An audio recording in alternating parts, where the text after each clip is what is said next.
Crimson Peak is a classic Gothic romance, and it's basically the age-old story of a young woman falling in love, traveling to a distant, crumbling residence, and uncovering a secret in her lover's past. Guillermo del Toro is probably, if not definitely, the primary interpreter of Gothic romance in contemporary cinema.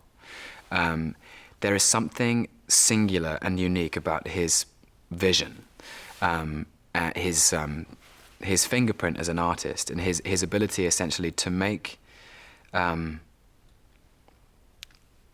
stories that seem to deal with the supernatural, that deal with ghosts, and make them intensely, emotionally real. He's very emotional and very instinctive and responsive. I never would have thought this was a film that was kind of always evolving, because we had a rehearsal period and we would read the scripts and the scenes and talk about things, but then, and I thought that was kind of it, but then when we got on set and he sort of would see how we were playing things and see how the dynamics were coming out between the characters, he then would kind of like, or comments that people would make, he would then kind of like get really hooked on certain things that people would say and comments that were made, and then he'd kind of go away and at night and come back the next day and be like, I had an idea, and the whole thing would just keep changing. What I love about this film so much to do is that the female roles are complex and really interesting, and we're not just serving another story of the film. I love working with women.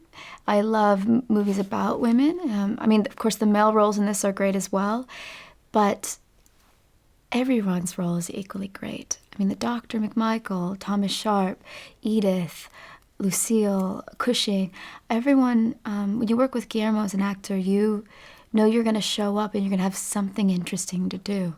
And you're not going to be a prop to a story. You're going to actually participate in the telling of it. Crimson Peak should not be confused with a horror film for me. It is a Gothic romance. Now, Gothic romance is a very time-honored tradition that skates really close to horror.